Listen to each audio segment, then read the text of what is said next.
Scene की starting होती है एक मेट्रो से, जहाँ पर सभी के सभी लोग अपने फोन की स्क्रीन में एक लाइव स्ट्रीम देख रहे होते हैं। उस लाइव स्ट्रीम का एंकर बोलता है कि हेलो लेडीज एंड जेंटलमैन, जिस समय का आप लोगों को इंतजार था, एमएमए का 17 वर्ल्ड चैंपियनशिप बहुत ही जल्दी शुरू होने वाली है। यहीं से सीन शिफ्ट होकर उसी एमएमए के अरीना पर आता है, जहाँ पर पूरा का पूरा हॉल भीड़ से खचाखच भरा हुआ होता है। अनाउंसर ब्लू कॉर्नर के फाइटर पैट्रिक को इंट्रोड्यूस करता है, जिसके बाद वो अपने रेड कॉर्नर के फाइटर हमारे एमसी को इंट्रोड्यूस करता है, जिसका नाम किम जिन हो है। अनाउंसर बोलता है कि किम जिन हो ने अपने करियर के अंदर कुल 37 फाइटें करी हैं और उसने अपनी 37 की 37 फाइटें 100% नॉकआउट्स के साथ खत्म की हैं। मैच जल्दी ही चालू होने वाला होता है। अनाउंसर एक दूसरे से बात कर रहे होते हैं, जिससे हमें पता चलता है कि रिसेंटली जिन्हो अपनी फाइट्स के अंदर अपनी लेग्स को इस्तेमाल नहीं कर रहा है। इसी चीज को लेकर पैट्रिक ने प्रेडिक्ट किया है कि जिन्हो के पैरों में कोई इंजरी है। हालांकि ये चीज केवल पैट्रिक का अंदाजा है। अनाउंसर बोलता है कि अगर जो ये इंजरी वाली बात सच है तो आज हमें यहाँ पर एक नया सितारा उभरते हुए दिखेगा। इसी के साथ ही रेफरी वहाँ पर मैच को चालू कर देता है। पैट्रिक खड़ा होकर जिन्हो को देख रहा होता है और फाइट चालू होने से पहले ही वो पसीने के अंदर सराबोर हो गया था। पैट्रिक जिन्हो की ओवरवेलमिंग प्रेजेंस को महसूस कर पा रहा होता है। वो अपने मन के अंदर बोलता है कि ये सच में एक चैंपियन है, लेकिन जिन्हो की लेग इंजरी जो उसे लगती है उसे लेकर वो थोड़ा रिलीफ महसूस करता है। वो जिन्हो की इंजरी का फायदा उठाने के लिए बड़ी तेजी से जिन्हो के पास आकर डक करता है और टैकल कर जिन्हो के पैरों को पकड़ने की कोशिश करता है। इस बीच पैट्रिक अपने मन के अंदर बोल रहा होता है, तुम्हारी एरोगेंसी की कोई सीमा नहीं है। तुम अपनी लेग इंजरी लेकर मेरे सामने आ गए। मैं इस चीज को मेक श्योर करूंगा कि तुम अपने इस पैर को कभी जिंदगी में इस्तेमाल ना कर पाओ। लेकिन तभी वहाँ पर एक फ्लैश सी चमकती है और हमें हवा के अंदर कुछ खून के छींटे के साथ साथ टूट गार्ड हवा में उड़ता हुआ दिखाया जाता है। हमें दिखाया जाता है कि पैट्रिक वहाँ पर नॉकआउट हो चुका है। पैट्रिक के टैकल के काउंटर के अंदर जिन्होंने वहाँ पर अपनी स्पिनिंग किक को पैट्रिक के चिन के ऊपर मारा था, जिसकी वजह से पैट्रिक नॉकआउट हो गया। जिन्हों एक कोल्ड सी ठहरी हुई आवाज में बोलता है, ठीक इसी वजह से मैं अपने लेग्स को इस्तेमाल नहीं करता था। यहीं से सीन चेंज होकर ड्रेसिंग रूम पर आता है, जहाँ पर जिन्हों अपने कपड़े को चेंज कर वहाँ से निकलने लगता है। तभी वहाँ पर जिन्हों के पीछे उसका मैनेजर आ जाता है। वो बोलता है, अरे अरे तुम कहाँ जा रहे हो? क्या तुम्हें प्रेस कॉन्फ्रेंस नहीं अटेम्प्ट करनी है? लेकिन जिन्हों वहाँ से जाते हुए बोलता है कि नहीं, तुम उसे खुद ही मैनेज करो।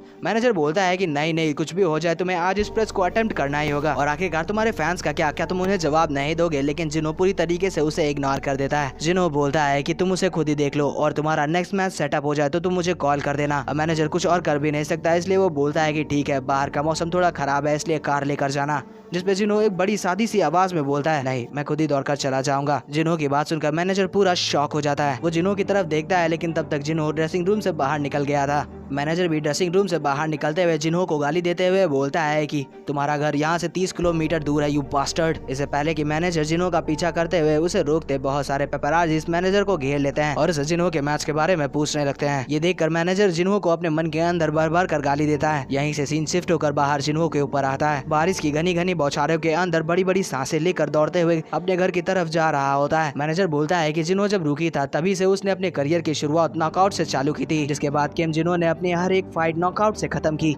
मैनेजर अपने मन के अंदर बोलता है कि मुझे माफ कर देना जिन्हों, मुझे नहीं लगता कि मैं तुम्हारे रिटायरमेंट के आखिरी दिन तक तुम्हारे लिए किसी ऐसे अपोनेंट को ढूंढ पाऊंगा जो तुम्हें फाइट के अंदर थ्रिल दे सके। यहीं से सीन शिफ्ट होकर एक अपार्टमेंट बिल्डिंग पर आता है और वो बारिश अभी तक कॉन्स्टेंटली चली रही होती है। उसी अपार्टमेंट के एलिवेटर के अंदर हमें जिन्हों को दिखाया जाता है, जो पूरी तरीके से भीगा हुआ होता है। जिन्हों जैसे ही अपने फ्लोर पर आता है, एलिवेटर का गेट खुलता है और एलिवेटर के जस्ट सामने जिन्हों का अपार्टमेंट रूम होता है। उस रूम के गेट के अगल बगल बहुत सारे गिफ्ट्स भी रखे हुए होते हैं। जिन्हों उन गिफ्ट्स को अपने पैर से गेट से किनारे करते हुए बोलता है कि मैंने कितनी बार बोला है कि लोग प्लीज एंट्रेंस को ब्लॉक ना करें। ये बोलकर जिन्हों अपने रूम के अंदर एंटर कर जाता है। यहीं पर हमें जिन्हों के अपार्टमेंट का सीन दिखाया जाता है, जो कि बहुत ही ज्यादा लग्जरियस होता है। जिन्हों अपने बाथरूम से फ्रेश होकर बाहर आता है और अपने टॉवल से सर पोंछते हुए अपने रूम के अंदर एंटर कर जाता है। वो अपने गीले टॉवल को बेड के ऊपर फेंकता है और अपने पीसी के सामने रखी हुई चेयर को थोड़ा सा रिक्लाइन कर अपने पीसी के सामने बैठ जाता है। इसी बीच हमें जिन्हों की आंखों को दिखाया जाता है, जो कि बहुत ही ज्यादा चमक रही होती है। जिन्हों स्माइल करते हुए बोलता है कि चलो चालू करते हैं। ये बोलकर जिन्हों अपने गेम को स्टार्ट कर देता है। उस गेम का नाम लास्ट सर्वाइवल होता है। नरेटर हमें बताता है कि लास्ट सर्वाइवल एक कंसोल पीसी गेम है। ये गेम इतना ज्यादा ब्रूटली डिफिकल्ट है कि साउथ कोरिया के हर एक प्लेयर ने इसे खेलने से गिव अप कर दिया। लेकिन जिन्हों लगातार 10 सालों से बिना एक भी दिन मिस करे इस गेम को खेल रहा है। लगातार ट्रेनिंग और इतनी सारी प्रेसेस के बाद उसका अपने अपोनेंट से लड़ने का जो गोल है वो समय के साथ और भी ज्यादा स्ट्रॉन्ग होता गया। वहीं पर जिन्हों स्माइल करते हुए गेम खेलते हुए बोलता है, शायद ये आज भी इसे ना हरा पाए। कहानी सुनाने वाला बोलता है कि रियलिटी में जिन्हों की जो लड़ने मारने की तलब थी वो धीमे धीमे कर फेड होती गई। रियल लाइफ में जिन्हों का कोई अपोनेंट ही नहीं है, इसलिए जिन्हों यहाँ पर इस गेम के अंदर आकर लड़ने के इस थ्रिल को महसूस कर सकता है। एक तरीके से ये जिन्हों की चैलेंजर स्पिरिट है। वहीं पर हमें उस गेम के बॉस को दिखाया जाता है जिसकी जिन्हों के साथ फाइनल फाइट थी। यहीं से सीन शिफ्ट होकर थोड़ी देर बाद बाहर पर आता है। बारिश और भी ज्यादा तेज हो गई थी और बिजलियां भी कड़कने लगी थी। वहीं पर जिन्हों अपने रूम के अंदर पूरी तरीके से ब्लैकआउट हुआ पड़ा था। वहीं पर हमें उस गेम के स्क्रीन को दिखाया जाता है जिसे जिन्हों खेल रहा था। जिस बॉस के साथ जिन्हों फाइट कर रहा था उस बॉस की केवल रत्ती भर हेल्थ बची हुई थी, जिसे देखते हुए जिन्हों बोलता है कि अगर जो इसी तरीके से चलता रहा तो ये बहुत ही ज्यादा जल्दी खत्म हो जाएगा। तभी वो बॉस मॉन्स्टर जिन्हों के ऊपर अपनी स्वॉर्ड से अटैक करने लगता है, लेकिन जिन्हों से पहले उस बॉस मॉन्स्टर के ऊपर अपनी स्वॉर्ड से एक स्लैश लगा देता है। लेकिन जिन्हों यही नहीं रुकता, वो नीचे डक कर उस बॉस मॉन्स्टर के कोक के ऊपर एक हॉरिजॉन्टल स्लैश लगाता है। इस अटैक से वो बॉस मॉन्स्टर गुस्से में आ जाता है। वो अपनी स्वॉर्ड से जिन्हों के ऊपर बहुत सारी स्ट्राइक्स लगाता है, लेकिन जिन्हों उन सारी की सारी स्वॉर्ड स्लैश को अपने स्वॉर्ड के साथ काउंटर कर लेता है। उन अटैक्स को काउंटर करने के बाद जिन्हों उस बॉस के ऊपर आगे बढ़ते हुए एक वर्टिकल स्लैश लगा देता है और एक हॉरिजॉन्टल स्लैश लगाकर उस बॉस मॉन्स्टर को दूर फेंक देता है। जिन्हों वहाँ पर अपनी एक अलग सी स्किल का इस्तेमाल करता है। उसके सर के ऊपर एक बड़ी सी ब्लू कलर की एनर्जी से बना हुआ लाइन बनता है। जिन्हों उस एनर्जी को अपने स्वॉर्ड के अंदर भरता है और उस बॉस के ऊपर एक स्लैश लगाते हुए आगे को निकल जाता है। अभी जिन्हों की स्क्रीन के ऊपर एक विंडो पॉपअप होती है। उसके अंदर लिखा होता है कि कांग्रेचुलेशंस, तुमने फाइनल बॉस डीमन किंग इजार को हरा दिया। गेम लास्ट सर्वाइवल यहीं पर खत्म होता है। उस गेम को खत्म करने के बाद जहां जिन्हों के फेस के ऊपर उल्लास और सेटिस्फैक्शन होना चाहिए था, उसकी जगह पर हम फ्रस्ट्रेशन और गुस्से को देखते हैं। बचा हमें पता चलती है कि जिन्हों पूरी तरीके से दोनों वर्ल्ड्स के अंदर एक चैंपियन बन चुका है, मतलब कि उसे टक्कर देने के लिए कोई बचा ही नहीं है। जिन्हों अपने माउस को उठाकर मॉनिटर की स्क्रीन के ऊपर देकर मारता है, जिसके वजह से मॉनिटर की स्क्रीन टूट जाती है। जिन्हों अपनी गेमिंग चेयर के ऊपर हल्का सा लीन होते हुए बड़ी रिलैक्स सी आवाज में बोलता है कि अब मैं क्या करूं, क्या मैं किसी गुस्सैल भालू को पकड़ लूं जिसके साथ मैं फाइट कर सकूं। इसी बीच वहीं पर हमें बाहर बादलों का सीन दिखाया जाता है जहां पर एक ल्यूमिनस सी लाइट चमकती है। वहीं पर उस लाइट से एक छोटा सा स्पार्क निकलता है, एक चिंगारी जो कि एक बड़े से थंडरबोल्ट के अंदर तब्दील हो जाती है। वो बिजली डायरेक्ट आकर जिन्हों के अपार्टमेंट रूम पर गिरती है और वहां पर जिन्हों के रूम के अंदर पूरी तरीके से अंधेरा हो गया था। जाहिर सी बात है कि उस थंडरबोल्ट की वजह से जिन्हों की बॉडी पूरी तरीके से जल चुकी थी। जिन्हों अपने मन के अंदर बोलता है कि मेरी बॉडी पूरी तरीके से जल रही है, अपनी बॉडी के अंदर ये जलन साफ साफ महसूस कर पा रहा हूँ, ये दर्द, कोई मुझे मार दो प्लीज। तभी वहाँ पर जिन्हों को किसी की आवाज सुनाई पड़ती है, लेकिन जिन्हों उस आवाज को समझ नहीं पा रहा होता है। जिन्हों की आंखें खुलती हैं तो वो देखता है कि उसके सर के ऊपर से छत गायब थी। उसे देखकर जिन्हों अपने मन के अंदर बोलता है कि आखिरकार मैं बाहर कब आ गया। जिन्हों अभी भी पूरी तरीके से होश में नहीं आया होता है। उसे वहाँ पर कुछ आवाजें सुनाई पड़ रही होती है, लेकिन वो उसे प्रोसेस नहीं कर पा रहा होता है। तभी जिन्हों के कंधे के ऊपर एक हाथ आता है और वो उसे 218 कह के बुलाता है। जिन्हों पीछे घूम कर देखता है तो वो पाता है कि वो एक ब्लॉन्ड हेयर वाला बच्चा है। वो बच्चा बोलता है कि मैं तुम्हें कब से यहाँ पर बुला रहा हूँ, हमारे पास जरा सा भी समय नहीं है, हमें जल्द से जल्द यहाँ से निकलना होगा। जिन्हों उसे देखकर एक धीमी सी आवाज में बोलता है जो केवल उसे ही सुनाई दे, आखिरकार तुम हो कौन। तभी वहाँ पर जिन्हों की नजर उसके बैग के ऊपर पड़ती है जिसके ऊपर 172 लिखा होता है। जिन्हों कंफ्यूज होकर इधर उधर देखते हुए बोलता है कि आखिरकार मैं कहाँ पर हूँ। वहाँ पर वो नोटिस करता है कि सारे के सारे जो कि प्रिजनर्स की आउटफिट के अंदर थे वो सभी के सभी एक बड़ी सी दीवार की तरफ दौड़ते हुए जा रहे हैं। जिन्हों की नजर उस बड़ी सी दीवार के ऊपर लहरा रहे येलो कलर के फ्लैग के ऊपर पड़ती है। उसे देखते हुए जिन्हों बोलता है कि मुझे ये फ्लैग कुछ जाना पहचाना सा लग रहा है। तभी वो ब्लॉन्ड हेयर वाला बच्चा जिन्हों के सामने आ जाता है। वो जिन्हों को झंझेड़ते हुए बोलता है कि होश में आओ, क्या तुम अपनी पूरी जिंदगी यहीं पर गुजारना चाहते हो, हमें जल्द से जल्द यहाँ से निकलना होगा, ये हमारा आखिरी चांस है इस कैरियन से बाहर निकलने का। कैरियन का नाम सुनकर जिन्हों थोड़ा स्टफल कर जाता है। वो बोलता है क्या। जिन्हों अपनी आंखों से उस जगह को पूरी तरीके से ऑब्जर्व करते हुए बोलता है क्या ये जगह सच में सील्ड कैरियन है।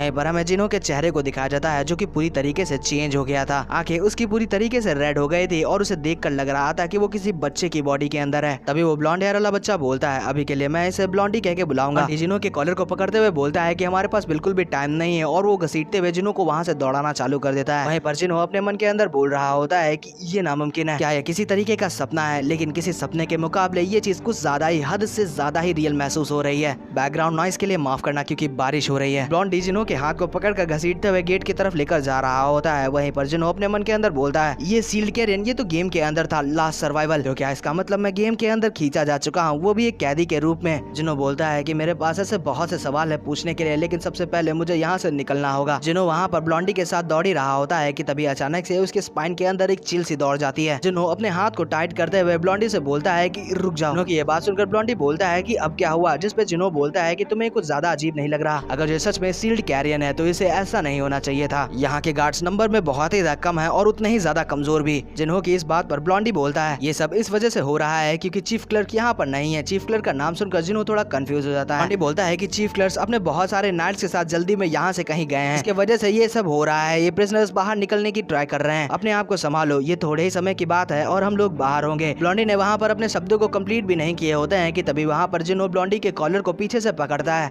और उसको भीड़ की अपोजिट डायरेक्शन में घसीट कर लेकर जाने लगता है। ब्लॉन्डी चीखते हुए जिन्हों को गाली देते हुए बोलता है कि आखिरकार तुम क्या कर रहे हो। वहीं पर हमें जिन्हों को दिखाया जाता है जो कि ब्लॉन्डी की आवाज को पूरी तरीके से इग्नोर कर रहा होता है। जिन्हों अपने मन के अंदर बोलता है कि अगर जो चीफ क्लर्क सच में यहाँ से बाहर हैं तो यहाँ की सिचुएशन जो है कि ये सारे के सारे प्रिजनर्स यहाँ से भागने की कोशिश कर रहे हैं, ये चीज सेंस भी बनाता है। लेकिन पता नहीं क्यों मेरा जो इंस्टिंक्ट है वो इस गेट को क्रॉस करने से चीख चीख कर मना कर रहा है। बोल्डी अभी भी लगातार जिन्हों को गाली दे रहा होता है कि तभी वहाँ पर उन्हें आवाज सुनाई पड़ती है कि गेट खुल चुका है। सारे के सारे प्रिजनर्स इस आवाज को सुनकर और उस गेट को खुला देखकर अपनी स्पीड को और भी ज्यादा बढ़ा देते हैं। वहीं पर पीछे जिन्हों लगातार अपोजिट डायरेक्शन में भाग रहा होता है और ब्लॉन्डी जिन्हों को गाली दे रहा होता है। प्रिजनर्स सारे वहाँ पर हंसते हुए उल्लास मनाते हुए बोलते हैं कि हम लोग यहाँ से फ्री हो गए, लेकिन किसे पता था कि उनके फेस के ऊपर ये जो चमक थी ये केवल कुछ ही समय के लिए थी। अचानक से एक स्माइल कर रहे दौड़ते हुए प्रिजनर के मुंह के ऊपर कुछ खून की छींटे आके गिरती हैं। उसी प्रिजनर के कटे हुए हाथ को हमें हवा के अंदर उड़ रहा होता है। हमें दिखाया जाता है कि ये चीज एक नाइटी ने की होती है। ये नाइट जस्ट गेट के उस पार खड़े होकर घात लगाकर प्रिजनर्स का इंतजार कर रहे थे। हमें उसी नाइट का सीन दिखाया जाता है जिसने इस प्रिजनर के हाथ को काटा हुआ होता है। यही चीफ क्लर्क है जो कि उस प्रिजनर की सिचुएशन के ऊपर हंस रहा होता है और उसे गाली देता है। चीफ क्लर्क अपने नाइट्स को ऑर्डर देता है कि जितने भी प्रिजनर्स सामने आकर इस गेट को क्रॉस करने का ट्राई कर रहे थे उन सारे के सारे प्रिजनर्स को खत्म कर दो। वहीं पर ब्लॉन्डी चीफ क्लर्क को यहाँ पर देखकर बहुत ही हैरान हो जाता है। जिन्हों ब्लॉन्डी से बोलता है क्या तुझे समझ में नहीं आ रहा है, ये एक ट्रैप था। वहीं पर वो नाइट अपने सामने आ रहे जितने भी प्रिजनर्स उन्हें दिख रहे थे वो उन्हें अपने शॉट के साथ काटना चालू कर दिए थे। यहीं से सीन शिफ्ट होकर थोड़ी देर बाद पर आता है। उस जेल की दीवारों के ऊपर बहुत सारी खून की छिट्टियां पड़ी थी और जो बारिश का पानी था वो जमीन पर पड़े हुए ब्लड से घुलकर जमीन को पूरी तरीके से लाल कर दिया था। ऐसा लग रहा था कि वो किसी स्लॉटर हाउस में आ गए। चीफ वहाँ पर अपने नाइट्स को ऑर्डर देता है कि जितने भी प्रिजनर्स इस अटैक के अंदर बच गए थे उन सभी को एक लाइन के अंदर खड़ा करो। ऑर्डर पाते साथ ही सारे के सारे नाइट्स प्रिजनर्स को एक लाइन के अंदर खड़ा कर देते हैं जो कि उस हत्याकांड के अंदर बच गए थे। बाकी के जो इसके चपेट में आ गए थे वो लाशें बनकर जमीन पर बिखरे हुए थे। उनको इतनी बेरहमी से मारा गया था कि मरने के बाद भी उनकी आंखें खुली हुई थी। और दूसरी तरफ ब्लॉन्डी उन्हीं प्रिजनर्स की लाइन के अंदर जमीन पर पड़ी हुई लाशों को देख रहा होता है। उन लाशों को देखकर अचानक से ब्लॉन्डी को कुछ होता है और वो वहाँ पर उल्टी कर देता है। उल्टी करने की वजह से वो अपनी जगह से हिल जाता है जिसकी वजह से वहाँ पर एक नाइट आता है जो कि ब्लॉन्डी के बाल को पकड़कर उसके पेट के अंदर अपने घुटने को देकर मारता है और उसे बोलता है कि तुमसे हिलने के लिए किसने कहा। पेट के ऊपर अटैक खाने की वजह से ब्लॉन्डी के पेट के अंदर बचा हुआ जो कुछ भी था वो सब बाहर आ जाता है। जिन्हों अपनी साइड आंखों से ब्लॉन्डी को देख रहा होता है। जिन्हों बोलता है कि ये लोग एक बच्चे के ऊपर जरा सा भी रहमियत नहीं बरत रहे हैं। मैं सरप्राइज नहीं होगा अगर जो इन लोगों ने यहाँ पर और भी लोगों को मारना चालू कर दिया, लेकिन अगर जो ऐसा हुआ तो मेरे पास कोई और चॉइस नहीं रहेगी फाइट बैक करने के अलावा। वो अपने मन के अंदर ये बोल ही रहा होता है कि तभी वहाँ पर जिन्हों के सामने वो चीफ क्लर्क आ जाता है। वो भाग्य तुम्हारे कि तुम जिंदा बच गए, लेकिन शायद ये तुम्हारी किस्मत नहीं थी। शायद तुम्हारे अंदर इतनी हिम्मत ही नहीं है कि तुम यहाँ से भाग पाओ। चीफ क्लर्क जिन्हों के ऊपर हंसते हुए बोलता है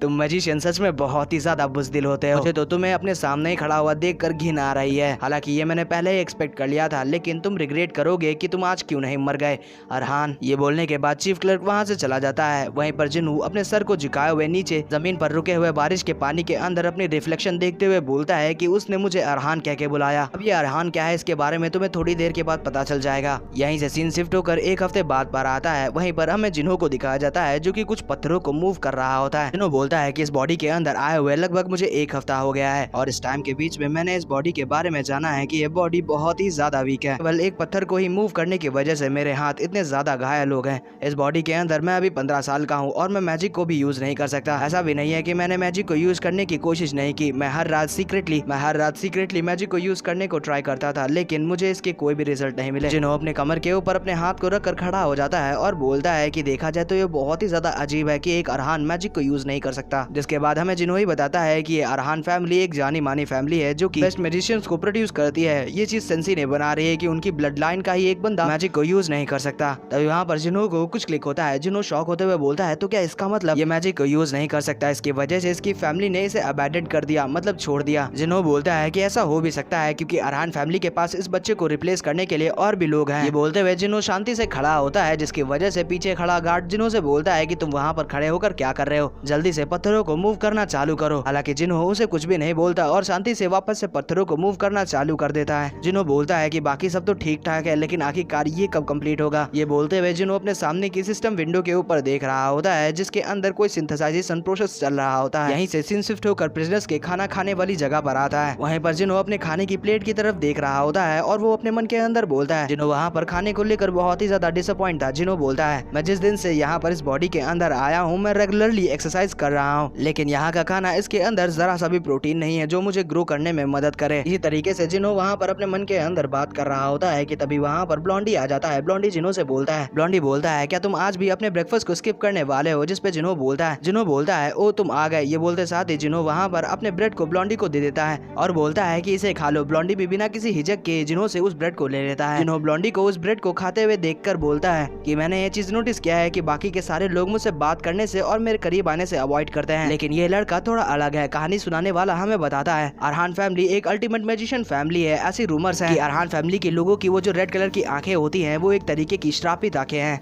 जो उन्हें कई लोगों को जान से मारने के बाद मिली हैं। ऐसा भी कहा जाता है कि अगर जो तुमने उन आंखों से आंखें मिला ली तो तुम्हारा मरना तय है। सीन शिफ्ट होकर करंट पर जिन्हो के ऊपर आता है। जिन्हो ब्लॉन्डी को देखते हुए अपने मन के अंदर बोलता है, हम दोनों सेम ही एज के हैं और तो और हमारा सेल भी सेम है जिसके अंदर हम लोग रहते हैं, जिसकी वजह से शायद मेरी इस बॉडी को पोसेस करने से पहले ये दोनों अच्छे फ्रेंड्स थे, जिसके वजह से ये मुझसे बात करने से इतना ज्यादा डर नहीं रहा है। लेकिन आखिरकार इतना ज्यादा छोटा बच्चा यहाँ पर कैरियन डिटेंशन सेंटर में क्या कर रहा है। वहीं पर बोल्डी खाना खा रहा होता है कि तभी वहाँ पर बोल्डी को कुछ याद आता है। बोल्डी जिन्हो से बोलता है कि अरे हाँ, मैं ये बताना भूल गया, तुम्हें अब से केयरफुल रहना होगा। जो सुनकर जिन्हो कंफ्यूज होकर बोलता है कि आखिरकार ऐसा क्यों, जिसके वजह से ब्लॉन्डी जिन्हो को बताता है कि रिसेंटली तुम्हारी वजह से वर्कलोड पहले से ज्यादा इंक्रीज हो गया है, जिसके वजह से प्रिजनर्स को और भी ज्यादा काम करना पड़ रहा है, जिसके वजह से शायद प्रिजनर्स तुम्हें पीटने की कोशिश करेंगे या फिर तुम्हें रास्ते से हटाने की कोशिश करेंगे। जो सुनकर जिन्हो हल्का सा शॉक होते हुए अपने मन के अंदर बोलता है, ओह, तो शायद इसकी ही वजह से प्रिजनर्स आजकल मुझे इतनी ज्यादा गुस्से भरी नजरों से देख रहे हैं। ब्लॉन्डी अपने मुंह के बगल में हाथ रखते हुए धीमी सी आवाज में बोलता है जिसे केवल जिन्हो ही सुन सके,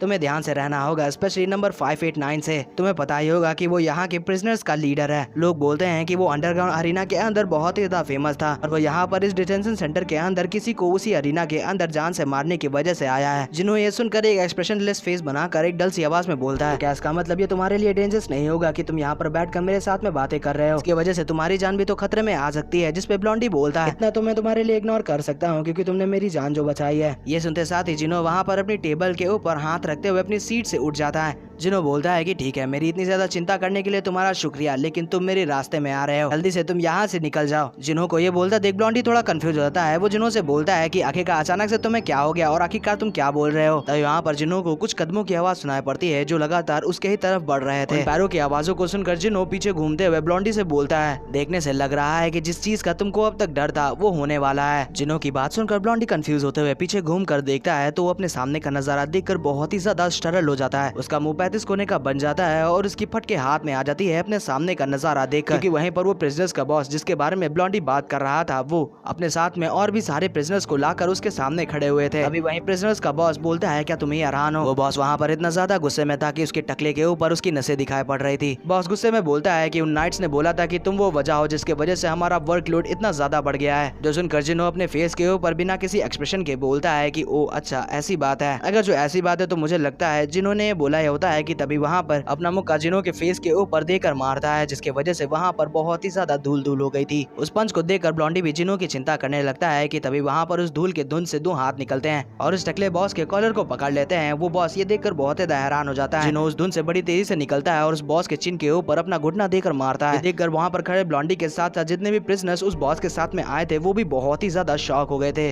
वो सारे के सारे प्रिजनर्स अपने बॉस के लिए चिंता में आ जाते हैं, लेकिन तभी वो बॉस जिन्हो से बोलता है, तुम यहाँ पर अब क्या करने की कोशिश कर रहे हो। वो बॉस के ऊपर जिन्हो की इस अटैक की वजह से कोई भी फर्क नहीं पड़ा होता है, बल्कि वो बॉस वहाँ पर स्माइल भी कर रहा होता है। अभी वो बॉस जिन्हो को उसके कॉलर से पकड़ लेता है और उसे उठाकर दीवार की तरफ फेंक कर मारता है। वहाँ पर एकदम धूली धूल हो गई थी। जिन्हो जिस दीवार से लड़ता है जाकर दीवार के ऊपर क्रैक पड़ गए थे। बॉस बोलता है कि भले तुम चूहे के जैसे भाग सकते हो लेकिन तुम्हारा मरना तय है। जिन्हो वहाँ पर मुंडी झुकाए हुए बैठा होता है कि तभी वहाँ पर जिन्हो के सामने कुछ अजीब सा ग्लिच होने लगता है कि तभी वहाँ पर जिन्हो के सामने वही सिस्टम विंडो आती है जिसके अंदर कोई सिंथेसाइजेशन प्रोसेस चल रहा था। अभी वो सिंथेसाइजेशन प्रोसेस कंप्लीट हो गया था, जिसकी वजह से उस सिस्टम विंडो के ऊपर लिखकर आता है कि तुम्हारा सिंथेसाइजेशन प्रोसेस कंप्लीट हो गया है। सिस्टम विंडो को देखने के बाद जिन्हो के फेस के ऊपर एक अजीब सी स्माइल आ जाती है और जिन्हो की बॉडी अचानक से ब्लू कलर की लाइट के अंदर गिर जाती है। उसके हाथ पैर के मसल्स पहले से बहुत ही ज्यादा बढ़ जाते हैं और उसकी हाइट भी पहले से इंक्रीज हो जाती है। उसकी बॉडी के अंदर से एक बहुत ही ज्यादा ऑरा का प्रेशर निकलता है, जिससे वहाँ पर कुछ शॉक वेव्स भी बन जाती हैं। जिन्हों वहाँ पर अपनी इनहेंस्ड हुई बॉडी को चेक करता है और थोड़ा वार्म अप करने के बाद वापस से अपनी फाइटिंग पोजीशन में आ जाता है। जिन्हों बोलता है कि चलो चालू करते हैं, जो कि छूट गया था। ये बोलते हुए जिन्हों के फेस के ऊपर एक अजीब सी स्माइल थी, जैसा कि वो पहले से बहुत ही ज्यादा स्ट्रांग हो चुका है। जिन्हों की ये बात सुनकर अचानक से वो बॉस ठट्टे मारकर हंसना चालू कर देता है। वो बॉस अपने हाथ की उंगलियों को चटकाते हुए जिन्हों से बोलता है कि तुम्हारे जैसा कोई जिसे अपनी फैमिली के अंदर से ही लात मार कर निकाल दिया गया, उसके अंदर इतना एरोगेंस आ कहां से रहा है? क्या तुम अपने आप को कहीं का प्रिंस समझ रहे हो? लेकिन इस तरफ जिन्हों उसकी बातों से हल्का सा भी प्रोवोक नहीं होता। जिन्हों बोलता है कि अपनी बकवासों को बंद करो और जिस काम को तुमने यहाँ पर चालू किया था उसे खत्म करो आकर, या फिर ऐसा है कि तुम डर गए हो। सुनकर वो बॉस बहुत ही ज्यादा गुस्से में आ जाता है। वो जिन्हों की तरफ दौड़ते हुए बोलता है कि ओ तुम्हें मरने की कुछ ज्यादा ही जल्दी है। वो बॉस जिन्हों के पास ही पहुंचा होता है कि तभी वहाँ पर जिन्हों उसके कोक के ऊपर अपनी एक किक देकर मारता है। हालांकि उसके को लैंड करने के बाद जिन्हों शॉक हो जाता है, क्योंकि उस बॉस ने जिन्हों के पैर को पकड़ लिया होता है। वो बॉस हंसते हुए जिन्हों से बोलता है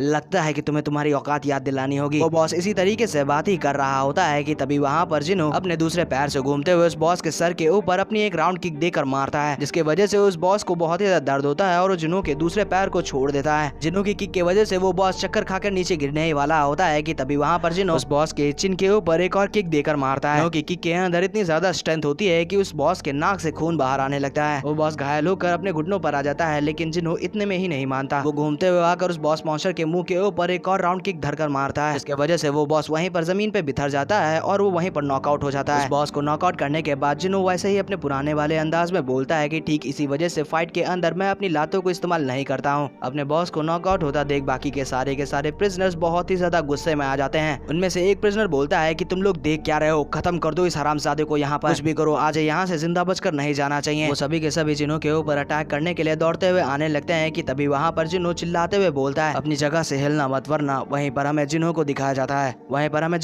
जाता है जो उस बॉस की पीठ के ऊपर लात रखते हुए उसके हाथ को मोड़कर अपने हाथ के अंदर पकड़े हुए होता है। जिन्हों बोलता है अगर जो तुम में से किसी ने भी अपने एक भी कदम को आगे बढ़ाया तो ये अपनी पूरी जिंदगी दूसरों से खाने की भीख मांगेगा। जिन्हों की ये धमकी सुनकर सारे के सारे प्रिजनर्स शांत होकर एक ही जगह पर रुक जाते हैं। वो प्रिजनर्स जिन्हों को सीरियस नहीं लेते हैं। वो बोलते हैं क्या ये किसी तरीके का मजाक है? सुनकर जिन्हों उस बॉस की पीठ के ऊपर अपने पैर से प्रेशर बढ़ाने लगता है और वो बोलता है तुमको ये किसी तरीके का मजाक लग रहा है क्या? आपने एक कदम को तुम आगे बढ़ाओ, फिर देखो मैं किस तरीके से इसकी बॉडी से इसके हाथ को उखाड़ कर फेंकता हूँ। जिन्हों को इतना ज्यादा सीरियस देखकर एक कैदी एग्जिट की तरफ भागते हुए जिन्हों से बोलता है कि ठीक है मैं उन्हें यहाँ पर लेकर आ रहा हूँ। कैदी जिन्हों से बोलता है कि तू हरामजादे, हम तुम्हें इतनी आसानी से तो नहीं जाने देने वाले। वहीं पर दूसरे प्रिजनर्स अपने नॉकआउट हुए बॉस को उठाकर वहाँ से लेकर जाने लगते हैं। यहीं से सीन शिफ्ट होकर थोड़ी देर बाद जिन्हों के सेल के ऊपर आता है ब्लॉन्डी। वहाँ पर जिन्हों के इस साइड से बहुत ही ज्यादा इंप्रेस हो गया था। चमकती हुई आंखों से बोलता है कि जिन्हों आखिरकार तुमने ये कब सीखा, ये बहुत ही ज्यादा अमेजिंग था, लेकिन क्या तुम हमेशा से ही इतने लंबे थे? मुझे लगता था कि तुम मेरे ही हाइट के हो। ब्लॉन्डी की ये बात सुनकर जिन्हों वहाँ पर अपने बेड पे बैठकर बहाना बनाते हुए बोलता है वो ना मैं डेली एक्सरसाइज करता था और पत्थरों को मूव करता था, जिसके वजह से मेरी हाइट बढ़ गई। तुम भी ट्राई करो, तुम्हारी भी हाइट बढ़ जाएगी। ब्लॉन्डी बोलता है कि तुम सच में चाह रहे हो कि मैं तुम्हारी इस बात के ऊपर भरोसा करूं? तभी वहाँ पर जिन्हों हमें इसके पीछे की बात बताता है। जिन्हों में बताता है कि शायद सिस्टम के सिंथेसाइजेशन प्रोसेस की वजह से उसके पिछले लाइफ के जो स्टैट्स थे वो उसकी करंट बॉडी के साथ मर्ज हो चुके हैं। जिन्हों वहाँ पर अपने स्टेटस विंडो को खोलता है जहाँ पर जिन्हों की इस करंट बॉडी के असली नाम को हमें दिखाया जाता है। यहाँ पर इस वर्ड के अंदर असली नाम जेड अरहान है। जिन्हों की नजर उसके क्लास के ऊपर पड़ती है जो कि मैजिशियन होता है और इसके स्टैट्स पे पड़ती है। जिन्हों के सारे स्टैट्स उसके 100 पे थे। किसी तरीके की पेनल्टी की वजह से जिन्हों के सारे स्टैट्स उसके 50% से रिड्यूस हो गए थे। उसकी नजर तभी उसके माना पॉइंट के ऊपर पड़ती है जो कि 0 होता है। जिन्हों ये देखकर बहुत ही ज्यादा हैरान हो जाता है। जिन्हों सिस्टम विंडो के ऊपर स्क्रॉल करते हुए अपने मन के अंदर बोलता है कि ये एक अरहान है, इसे एक ग्रेट मैजिशियन होना चाहिए था, लेकिन आखिरकार इसका माना 0 क्यों है? जिन्हों वहाँ पर अपनी उंगली से सिस्टम के ऊपर स्क्रॉल कर रहा है, लेकिन ब्लॉन्डी के लिए जिन्हों वहाँ पर पागलों के जैसे हवा में इधर उधर उंगली कर रहा है, क्योंकि हमेशा की तरह मेन कैरेक्टर के अलावा कोई भी और सिस्टम विंडो को नहीं देख सकता। इसे सीन शिफ्ट होता है। थोड़ी देर बाद जिन्हों अपने बेड के ऊपर फैला पड़ा होता है और अपने बॉडी के ओरिजिनल ओनर को भर भर कर कोस रहा होता है। अभी वहाँ पर जिन्हों अपने आप को संभालता है। जिन्हों अपने मन के अंदर बोलता है जो हो गया सो हो गया, अभी के लिए मुझे सिस्टम विंडो को और भी ज्यादा एक्सप्लोर करना चाहिए। ये बोलकर जिन्हों वहाँ पर लेटे ही हुए अपने स्टेटस विंडो की तरफ देखते हुए बोलता है कि एट लास्ट इसके सारे के सारे स्टैट्स अपने मैक्स के ऊपर हैं। हालांकि इन स्टैट्स के ऊपर किसी अजीब तरीके की पेनल्टी लगी हुई है, लेकिन ये पेनल्टी मेरी बॉडी के स्ट्रांग होते साथ ही रिमूव होती जाएगी। मैं एक्सरसाइज कर अपनी बॉडी की स्ट्रेंथ को ग्रो कर सकता हूँ, लेकिन यहाँ की डाइट, यहाँ का खाना इतना ज्यादा खराब है कि मुझे लगता है कि मैं यहाँ पर प्रोटीन डिफिशियंसी से ही मारा जाऊंगा। लेकिन तभी वहाँ पर जिन्हों की नजर अपने ट्रेड्स के ऊपर पड़ती है। जिन्हों बोलता है यहाँ पर इतने सारे ट्रेड्स है जिनके बारे में मैंने कभी सुना भी नहीं है, लेकिन ये सारे के सारे अपने एस रैंक के ऊपर हैं। इन ट्रेड्स के नाम मैं तुम्हें बता देता हूँ, लेकिन इनके काम तुम्हें स्टोरी के साथ ही में पता चल जाएगा। Immunity S rank, immortal duelist S rank, tenacious challenger S rank, champion noble soul S rank और आर्कमेज ब्लेसिंग। आर्कमेज ब्लेसिंग को देखते हुए जिनो बोलता है कि ये ट्रेड्स केवल दिखावे के लिए नहीं है। अगर जो इसका माना पॉइंट 0 नहीं होता तो सच में ये कैरेक्टर बहुत ही ज्यादा ओवर पावर था। तभी वहाँ पर जिनो को एक गार्ड नाइट की आवाज सुनाई पड़ती है। वो नाइट वहाँ पर कुछ प्रिजनर्स के नंबर से उन्हें बुला रहा था, जिसे सुनकर वो नंबर वाले प्रिजनर्स अपने अपने सेल से बाहर निकल कर उस नाइट के पीछे पीछे जाने लगते हैं। उन प्रिजनर्स को वहाँ से जाता देख जिनो एक सस्पिशियस सा फेस बनाते हुए बोल्डी से पूछता है कि आखिरकार ये सब कौन है। बोल्डी जिनो को बताता है कि ये सारे के सारे प्रिजनर्स वो हैं जिन्हें मौत की सजा सुनाई गई है, क्योंकि सभी के सभी अपने आखिरी मील के लिए जा रहे हैं। जिनो ब्लॉन्डी से पूछता है कि आखिरकार ये आखिरी मील क्या है। ब्लॉन्डी बोलता है कि वो लोग तुम्हें कुछ भी खाने के लिए देंगे तुम्हारी आखिरी ख्वाहिश के रूप में, इसी को उनका आखिरी मील कहते हैं। ब्लॉन्डी की ये बात सुनकर जिनो के दिमाग के अंदर कोई खुराफाती आइडिया सूझता है, जिसके वजह से वो स्माइल करने लगता है। तभी जिनो बोलता है कि बाकी सब छोड़ो, पहले मुझे ये बताओ कि आखिरकार तुम्हारा नाम क्या है। ब्लॉन्डी बोलता है, अरे हाँ, अब तक कि हम दोनों लोग एक दूसरे के कैदी नंबर से बुला रहे थे। बाय द वे, मेरा नाम सड़क छाप रियो है और मेरा कोई क्लैन नहीं है। तुम्हारा नाम क्या है? इस पे जिनो स्माइल करते हुए बोलता है कि मेरा नाम जेड अरहान है। जिनो रियो से पूछता है कि रियो, क्या तुम्हारा यहाँ से बाहर निकलने का कोई प्लान है या नहीं? इस पे रियो कंफ्यूज होते हुए बोलता है कि आखिरकार तुम्हारे कहने का मतलब क्या है? मेरा यहाँ पर ज्यादा समय तक रहने का कोई प्लान नहीं है, मेरा अपने रीजन है यहाँ से बाहर निकलने के। ओ, अगर जो तुम्हारा यहाँ पर रुकने का कोई प्लान नहीं है तो जरूर तुम्हारे पास यहाँ से बाहर निकलने का कोई प्लान तो होगा। ये अपने बेड के ऊपर लेटे हुए रिलैक्स आवाज में बोलता है, देखा जाए तो यहाँ से बाहर निकलने का केवल एक ही रास्ता है, वो है एग्जिट गेट, जिसकी चाबी खुद चीफ क्लर्क के पास होती है। जिसपे जिनो बोलता है, तो क्या इसका मतलब उस चाबी को हासिल करने के लिए हमें चीफ क्लर्क को रास्ते से हटाना होगा? जिसपे ब्लॉन्डी बोलता है, क्या तुम अपने दिमाग में हो? चीफ क्लर्क भले एक रिटायर ऑफिसर हो, लेकिन वो एक 5 सर्कल का नाइट है। उसको रास्ते से हटाना इतना आसान नहीं होगा जितनी आसानी से तुमने यहाँ पर बोल दिया। यही पर हमें चीफ वार्डन के बारे में बताया जाता है। नाम चेंज कर दिया सालों ने। खैर, चीफ क्लर्क एक ऐसा नाइट है जिसके अंदर मैजिशियंस के प्रति हेट्रेड भरी हुई है। जिन्हों अपने मन के अंदर चीफ वार्डन के बारे में सोचते हुए बोलता है, तो वो एक 5 सर्कल का नाइट है। मैं सोच रहा था कि मैं उसके खिलाफ जीत पाऊंगा या नहीं। जिन्हों बोलता है, यहाँ पर कोई दूसरा रास्ता तो जरूर होगा उसे फाइट करने के अलावा। जिन्हों वहाँ पर अपने शब्दों को कम्प्लीट ही कर पाया होता है कि तभी वहाँ पर ब्लॉन्डी बोलता है, चुरा भी सकते हो। ये सुनकर जिन्हों कंफ्यूज होता है। रियो बोलता है, तुम्हें पता नहीं है कि तुम्हारे आसपास के लोग कितने ज्यादा अमेजिंग हैं। मुझे ही मान लो, मैंने बहुत छोटी सी ही उम्र में सड़कों के ऊपर पॉकेट मारना शुरू कर दिया था, लेकिन पॉकेट मारना सीखने से पहले मैंने यहाँ पर मैनर्स सीखे। रियो बोलता है कि हम लोग चीफ से चाबी चुरा तो ले, लेकिन उसके आसपास बहुत सारी नजरें रहती हैं। इसके वजह से इस प्लान के सक्सेस होने के चांसेस बहुत ही ज्यादा कम है। रियो की बात सुनकर जिनो वहाँ पर एक फिशी सी स्माइल करता है। जिनो बोलता है कि इस प्रॉब्लम के सोल्यूशन के लिए मेरे पास भी यहाँ पर एक आइडिया है। यहीं से सीन शिफ्ट होकर दूसरे दिन सुबह पर आता है। वहाँ का गार्ड सभी प्रिजनर्स को एक जगह पर इकट्ठा कर बोलता है, वार्डन के ऑर्डर के अनुसार सभी के सभी प्रिजनर्स का वर्कलोड पहले से ज्यादा इंक्रीज किया जा रहा है। ये सुनकर सारे के सारे प्रिजनर्स के बीच में खलबली मच जाती है। वो प्रिजनर्स नाइट से बहस करते हुए बोलते हैं कि आखिरकार हम लोग इतना सारा काम कैसे कर पाएंगे? कम से कम वर्कलोड को इतना बढ़ाओ जितना हम सभी लोग कर पाए। सभी प्रिजनर्स को बहस करता देख वो नाइट गार्ड बोलता है, क्या तुम सभी के सभी लोग चीफ वार्डन के ऑर्डर के खिलाफ जा रहे हो? लेकिन अभी भी वो प्रिजनर्स बहस करना बंद नहीं करते। तभी वो गार्ड अपने पास से स्वॉर्ड निकालते हुए उस प्रिजनर के गर्दन के ऊपर रख देता है जो उस गार्ड से बहस कर रहा था। अपने गर्दन के ऊपर स्वॉर्ड को देखकर उस प्रिजनर की फट जाती है और उसके पसीने छूटने लगते हैं। वो नाइट गार्ड बोलता है कि मैं यहाँ पर केवल ऑर्डर को डिलीवर करने के लिए आया हूँ, मेरा इस ऑर्डर से कोई भी लेना देना नहीं है। अगर जो तुम्हें इस ऑर्डर से इतनी ही ज्यादा प्रॉब्लम है तो तुम खुद जाकर चीफ वार्डन से बात कर लो। प्रिजनर घबराती हुई और कपकपाती हुई आवाज में बोलता है, क्या तुम कुछ ज्यादा ही आगे नहीं जा रहे हो? आखिरकार ये सब करने का मतलब क्या है? जो सुनकर वो गार्ड अपनी नजरें घुमाकर जिनों की तरफ देखते हुए बोलता है, क्या तुम लोगों को सच में नहीं पता कि आखिरकार इन सब चीजों के पीछे का क्या रीजन है? उस गार्ड का इशारा देखकर वो सारे के सारे प्रिजनर जिनों की तरफ देखने लगते हैं, लेकिन जिनों का एक्सप्रेशन जरा सा भी चेंज नहीं होता, वो स्टिल वैसा ही खड़ा रहता है। सिचुएशन को गर्म करने के बाद वो गार्ड अपने गले को साफ करते हुए बहाना बनाकर कि उसे कुछ काम याद आ गया है, वो वहाँ से चला जाता है, जिससे वो सारे के सारे प्रिजनर मिलकर जिनों को मार पाए। और ऐसा होता भी है, वो सारे के सारे प्रिजनर जिनों की तरफ बढ़ने लगते हैं। उन सभी को अपनी तरफ बढ़ता देख रियो थोड़ा घबरा जाता है, लेकिन जिनो जरा सा भी नहीं डरता। जिनो रियो से बोलता है कि वो उसे थोड़ा दूर चला जाए।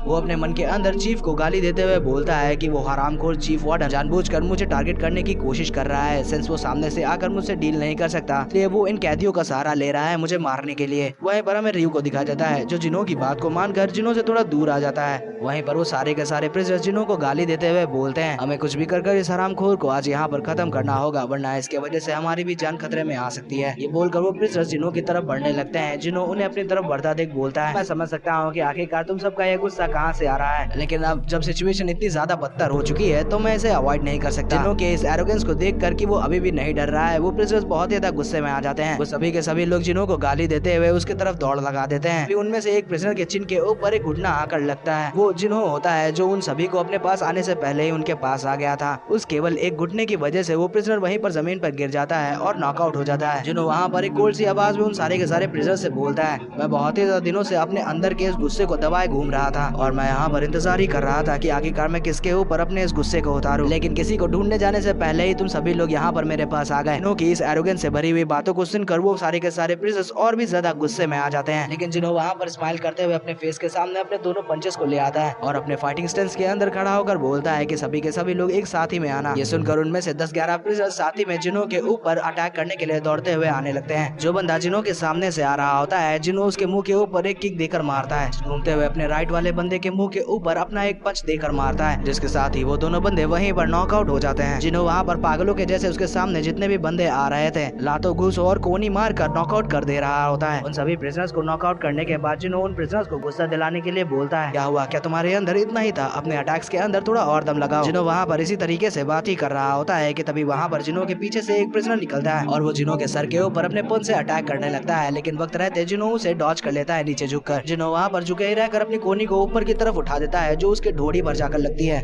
उस बंदे को अपनी कोनी के साथ नॉकआउट करने के बाद जिन्हों वहाँ पर अपनी बॉक्सिंग स्किल्स को दिखाते हुए बहुत सारे प्रिजनर्स को अपनी फुर्ती के साथ मुक्कों से बजाना चालू कर देता है। वहाँ पर केवल अपनी एक ही पंच के अंदर एक बंदे को नॉकआउट कर रहा था। सिंगल अटैक के अंदर एक बंदा खत्म। वहीं पर जिन्हों से दूर रियू पत्थरों के पीछे छुपकर जिन्हों को फाइट करता हुआ देख रहा होता है। वो जिन्हों की फाइटिंग स्किल्स को देखकर बहुत ही ज्यादा हैरान हो गया था। तभी वहाँ पर रियू को पीछे से कोई बुलाता है। रियू पीछे घूमकर देखता है तो वहाँ पर एक सांड सा बंदा खड़ा होता है जो कि रियू से बोलता है कि एक सेकंड यहाँ पर आना छोटू। दूसरी तरफ जिन्हों अभी भी उन प्रिजनर्स के साथ फाइट कर रहा होता है। जिन्हों एक प्रिजनर के पेट के ऊपर एक लात खींचकर मारता है और उसका काम वहीं पर तमाम हो जाता है। अब जब वो प्रिजनर्स जिन्हों से हैंड टू हैंड कॉम्बैट में नहीं जीत पा रहे होते हैं तो वो अपने पास से चाकू निकाल लेते हैं। मेरे से तुम लोग ये मत पूछना कि आखिरकार जेल के अंदर इन लोगों के पास चाकू कहाँ से आया। सीधी सी बात है, चीफ वार्डन ने इसे प्रोवाइड कराए होंगे जिन्हों को मारना जो था। खैर उन सारे टकलों में से एक टकला प्रिजनर अपने साथियों से बोलता है, सभी के सभी एक साथी में इसके ऊपर चार्ज करो और इसके ऊपर अटैक करो। सीरियस लेकर एक बंदा सच में जिन्हों के सामने आकर उसके ऊपर अपने चाकू से अटैक करने लगता है। लेकिन जिन्हों उस अटैक के अंदर अपना एक गैप बनाते हुए उस प्रिजनर के मुंह के ऊपर अपना एक जैब रख कर देता है, जिसे देखते हुए एक दूसरा बंदा भी आ जाता है जो जिन्हों के गर्दन के ऊपर अपने चाकू से अटैक करने लगता है। लेकिन जिन्हों नीचे झुकते हुए उसे डॉज कर लेता है। उस अटैक को डॉज करने के बाद जिन्हों वहाँ पर अपना एक पंच बनाता है और देखकर उस प्रिजनर के मुंह के ऊपर मारता है। इसके वजह से उसके हाथ में जो चाकू थी वो उसके हाथ से छूट जाती है और वो वहीं पर नॉकआउट हो जाता है। ऐसी क्रिटिकल सिचुएशन के अंदर जहां पर जान जाने का खतरा है, जिन्हों वहां पर किसी साइकोपाथ के जैसे स्माइल कर रहा होता है, उसे देखकर लग रहा था वो पूरी तरीके से इस फाइट के थ्रिल को एंजॉय कर रहा है। वहां पर जितने ही और बंदों को मारता जा रहा होता है उसका पागलपन धीरे धीरे कर और भी ज्यादा बढ़ता जा रहा होता है। जिन्होंने वहां पर अपने लास्ट अपोनेंट को खत्म ही किया होता है कि तभी वहां पर पीछे से जिन्हों का उसका नाम लेकर उसे कोई बुलाता है। अपना नाम सुनकर जिन्हों जब पीछे घूम कर देखता है तो वो एक टिड्डे सी शक्ल का बंदा होता है जो कि जिन्हों से कह रहा होता है, तुम्हारे लिए यही बेहतर होगा कि तुम रेजिस्ट करना बंद कर दो और यहाँ पर मर जाओ, क्योंकि ये बात तुमको भी पता है कि दोस्त कितने ज्यादा प्रीशियस होते हैं। वहीं पर जस्ट उसके पीछे उसी सांड से बंदे ने रियू को अपने चोक के अंदर पकड़ रखा होता है। रियू को बंदी बना देख जिन्हों के एक्सप्रेशन बहुत ही ज्यादा गुस्से वाले हो जाते हैं। लेकिन तभी वहाँ पर जिन्हों एक अजीब सी स्माइल करता है। जिन्हों वहाँ पर उस टिड्डे सी शक्ल वाले बंदे और उसके पीछे खड़े हुए सांड से बोलता है कि तुम कचरों ने आज यहाँ पर बहुत ही बड़ी गलती कर दी। जिन्हों को इस तरीके से एरोगेंटली बात करता देख वो सांड वाला बंदा रियू के ऊपर अपनी चोक को और भी ज्यादा टाइट कर देता है। इसके वजह से रियू के मुंह से झाग आने लगता है। वो लोग हंसते हुए जिन्हों से बोलते हैं, तुम्हारे पास यहाँ पर केवल बड़ी बड़ी फेंकने के अलावा और कुछ नहीं है। ये तुम अपनी खुशनसीबी मानो कि मैंने यहाँ पर अब तक तुम्हें सांस लेने दिया, वरना मैं जब चाहता तुम्हारे हलक से तुम्हारी जान को बाहर निकाल सकता था, क्योंकि मैं एक 2 सर्कल का नाइट हूँ। तुम्हारे जैसा एक पैथेटिक अरहान जिसके पास कोई भी माना नहीं है, आखिरकार वो मेरा क्या बिगाड़ सकता है। ये बोलते हुए वो अपनी जगह से उछलता है और जिन्हों के सर के ऊपर अपने चाकू से स्टैब करने के लिए नीचे आने लगता है। जिन्हों भी उसके अटैक को साफ साफ अपने सर की तरफ बढ़ता हुआ देख रहा होता है। लेकिन तभी वहाँ पर कुछ होता है और उस टकले की चाकू जाकर जमीन पर लगती है। वहाँ पर अचानक से अपनी जगह से गायब हो गया था। ये देखकर वो बंदा भी बहुत ही ज्यादा हैरान हो जाता है। वो अपनी चाकू को जमीन से निकालते हुए बोलता है कि अचानक से कहाँ ये हवा में गायब हो गया। तभी वहाँ पर उसकी नजर किसी चीज के ऊपर पड़ती है और उसकी आंखें बड़ी हो जाती हैं। वो अपने दूसरे सांड वाले कॉमरेड को देख रहा होता है जो कि जमीन पर नॉकआउट पड़ा हुआ होता है और उसके जस्ट सामने जिन्हों खड़ा हुआ होता है जिसने रियू को उससे छुड़ा लिया होता है। जिन्हों रियू से बोलता है कि रियू क्या तुम ठीक हो, जिस पे रियू बोलता है कि हाँ मैं ठीक हूँ। वो टिड्डी सी शक्ल वाला बंदा जिन्हों से चिल्लाते हुए बोलता है कि आखिरकार तुमने ये कैसे किया, तुम तो मैजिक को भी यूज नहीं कर सकते, तो आखिरकार ये क्या था, जिसपे जिनो स्माइल करते हुए उस टकले से बोलता है कि ये किसी तरीके का मैजिक नहीं था। चलो ठीक है, मैं तुम्हें दिखा देता हूँ कि आखिरकार ये क्या था। ये बोलते हुए जिनो वहाँ पर अपने पैरों का स्टेंस लेता है और एक स्पिनर के जैसे घूमते हुए आकर उस टिड्डे सी शक्ल वाले बंदे की गर्दन के ऊपर एक राउंड किक धरकर मारता है। इम्पैक्ट से वो बंदा साइड में जाकर जमीन में धंस जाता है। जिन्होंने वहाँ पर उस टकले प्रिजनर को खत्म ही किया होता है कि तभी वहाँ पर उसके पीछे से चीफ वार्डन अपने सारे के सारे गार्ड्स नाइट्स के साथ आ जाता है। चीफ वार्डन जिनो से बोलता है कि तुम मुझे एक्सप्लेन करो कि आखिरकार यहाँ पर क्या हो रहा है। इससे पहले जिनो वहाँ पर अपनी साइड से कुछ एक्सप्लेन करता है। रियू वहाँ पर जिनो का स्टैंड लेते हुए बोलता है, चीफ वार्डन एक सेकंड रुक जाइए, इसके अंदर जिनो की कोई गलती नहीं है, बल्कि वो खुद ही एक विक्टिम है। रियू वहाँ पर दौड़ते हुए उनके पास आते हुए बोलता है, ये लोगों पहले थे जिन्होंने जिनो के ऊपर अटैक करना चालू किया था। इवन दो इन लोगों ने मुझे भी हॉस्टेज कर लिया था, मतलब कि मुझे भी कैद कर लिया था। जिन्होंने यहाँ पर जो कुछ भी किया वो केवल एक सेल्फ डिफेंस था। वहीं पर रियू को जिनो को डिफेंड करता देख चीफ वार्डन के एक्सप्रेशन थोड़े गुस्से भरे हो जाते हैं। वो उन प्रिजनर की तरफ देखते हुए अपने मन के अंदर उन्हें गाली देते हुए बोलता है, ये हरामखोर, मैंने केवल इन्हें एक ही काम दिया था, लेकिन ये लोग इसे भी पूरा नहीं कर पाए। चीफ वहाँ पर बोलता है कि मुझे तुमसे यहाँ पर एक क्वेश्चन पूछने दो, क्या तुमने यहाँ पर अपने माना को अनलिश किया था? इसमें जिनो मुंह बनाते हुए एक एरोगेंट सी टोन में बोलता है, मैं बहुत ही ज्यादा अचंभे में हूँ। जिनो को इतना ज्यादा एरोगेंटली बात करता देख चीफ वार्डन वहाँ पर गुस्से में आ जाता है। वो वहाँ पर अपने माना को रिलीज करना चालू कर देता है, जिसका प्रेशर इतना ज्यादा होता है कि वहाँ पर जितने भी प्रिजनर्स थे वो सारे के सारे अपने घुटने पर आ गए थे। कोई भी वहाँ पर हिल भी नहीं पा रहा था। रियू भी उन प्रिजनर्स में से एक था, लेकिन वो अपने घुटनों पर नहीं बल्कि जमीन पर चिपका हुआ था। लेकिन वहीं पर हमें जिनो को दिखाया जाता है जो अपनी छाती तान कर स्ट्रेट वहीं पर खड़ा हुआ था। चीफ वार्डन के उस माना प्रेशर का असर जिनो के ऊपर कुछ पड़ ही नहीं रहा था। जिनो को वहाँ पर स्ट्रेट खड़ा देख और चीफ वार्डन के प्रेशर को सहता देख सारे के सारे प्रिजनर्स और गार्ड बहुत ही ज्यादा हैरान थे। वहाँ पर जिनो के सामने उसके सिस्टम की एक विंडो आती है, जिसके अंदर जिनो की trade champion noble soul activate हो जाती है, जिसके अंदर वो किसी भी तरीके की सप्रेशन को रेजिस्ट कर सकता है। जिनो बोलता है कि मैंने कभी इस तरीके की ट्रेड के बारे में ना कभी सुना ना कभी देखा है, तो फिर क्या ये किसी तरीके का मेंटल इम्यूनिटी ट्रेड है? ये बोलते हुए जिनो वहाँ पर स्माइल करने लगता है। जिनो वहाँ पर स्माइल करते हुए बोलता है कि मैं अपने प्रीवियस वर्ल्ड के अंदर एक टॉप लेवल का चैंपियन था। अगर जो तुम्हारे जैसा कोई आदि रीड का फिफ्थ सर्कल नाइट बुड्ढा मुझे अपने घुटनों पर ला दे तो ये कुछ ज्यादा ही बुरा नहीं हो जाएगा। ये बोलते हुए जिनो वहाँ पर लगातार चीफ वार्डन के उस प्रेशर को रेजिस्ट किए जा रहा होता है। चीफ वार्डन भी ये देख करके जिनो के ऊपर उसके प्रेशर की वजह से कोई इफेक्ट ही नहीं हो रहा है, वो बहुत ही ज्यादा हैरान हो जाता है। चीफ वार्डन हकलाती हुई आवाज में बोलता है कि आखिरकार कैसे? इसने तो अभी अपने माना को भी अनलिश नहीं किया है, फिर भी ये मेरे सामने स्ट्रेट खड़ा है। वो अपने मन के अंदर जिनो को भर भर कर गाली देता है, जिसके साथ ही वो एक लंबी सी सांस खींचता है और एक जोर की दहाड़ लगाता है, जिसके वजह से उसका प्रेशर पहले से बहुत ही ज्यादा इंक्रीज हो जाता है। उसके पैरों के नीचे की जमीन चटक जाती है। इवन तो जिनो के पैरों के नीचे की भी जमीन शैटर हो जाती है और थोड़ी सी जमीन के अंदर धंस जाती है। लेकिन तभी वहाँ पर फिर से जिनो का ट्रेड नोबल सोल एक्टिवेट हो जाता है और वो सारे के सारे प्रेशर को जिनो स्ट्रेट खड़े होकर प्रेशर को रेजिस्ट करने लगता है। उसके ऊपर उसका कोई फर्क ही नहीं पड़ रहा होता है। जिनो स्माइल करते हुए अपने मन के अंदर बोलता है कि ये एक एस रैंक का ट्रेड है, कोई एरा गैरा ट्रेड नहीं। वहीं पर चीफ वार्डन ये देखकर और भी ज्यादा हैरान हो जाता है, क्योंकि उसने पहले के मुकाबले अपने प्रेशर को बहुत ही ज्यादा इंक्रीज कर दिया था, लेकिन जिनो स्टिल स्टेट अपने पैरों के ऊपर खड़ा था। चीफ वार्डन बोलता है कि आखिरकार यहाँ पर हो क्या रहा है? वार्डन का प्रेशर वहाँ पर इतना ज्यादा होता है कि उसके पीछे के उसके खुद के नाइट उसके प्रेशर की वजह से सही से सांस नहीं ले पा रहे थे। वो नाइट अपनी कपकपाती हुई आवाज में बोलता है कि चीफ अब बस भी करो। इसे देखते हुए चीफ वहाँ पर अपने प्रेशर को रिलीज करना बंद कर देता है। वहीं पर जिनो चीफ वार्डन को वहाँ पर रुकता देख स्माइल करते हुए अपने मन के अंदर बोलता है, अच्छी चीजें बहुत ही ज्यादा जल्दी खत्म हो जाती हैं, मुझे तो अब मजा आना चालू हुआ था। जिनो को इतनी बदतमीजी से वहाँ पर बात करता देख चीफ वार्डन वहाँ पर गुस्से में जिनो को घूरने लगता है, लेकिन वो भी डायरेक्टली जिनो का कुछ कर नहीं सकता, क्योंकि वहाँ पर भी कुछ रूल्स और रेगुलेशंस होंगे। चीफ क्लर्क अपने सारे के सारे नाइट्स को लेकर वहाँ से जाने ही लगता है कि तभी वहाँ पर पीछे से जिनो चीफ क्लर्क को बुलाता है। जिनो चीफ क्लर्क से बोलता है कि मुझे तुमसे कुछ कहना है। जिनो की बात सुनकर चीफ क्लर्क भी वहाँ पर रुक जाता है। वो पीछे घूमते हुए जिनो से बोलता है कि आखिरकार तुम क्या कहना चाहते हो? जो सुनकर जिनो वहाँ पर अपने 2 कदम आगे बढ़ाते हुए चीफ क्लर्क से बोलता है, मैं यहाँ पर रोज रोज की इस मचमच से बहुत ही ज्यादा परेशान हो चुका हूँ, इसलिए मैं सब कुछ खत्म करना चाहता हूँ। वहीं पर जस्ट जिनो के बगल में जमीन पर रियू पड़ा होता है। रियू कंफ्यूजन में बोलता है, जिनो आखिरकार तुम्हारे कहने का मतलब क्या है? जिसपे जिनो अपने वर्ड्स को क्लियर करते हुए बोलता है कि मैं मौत की सजा को स्वीकार करने के लिए तैयार हूँ, मतलब कि वो डेथ पनिशमेंट के लिए तैयार है, कुछ समझे?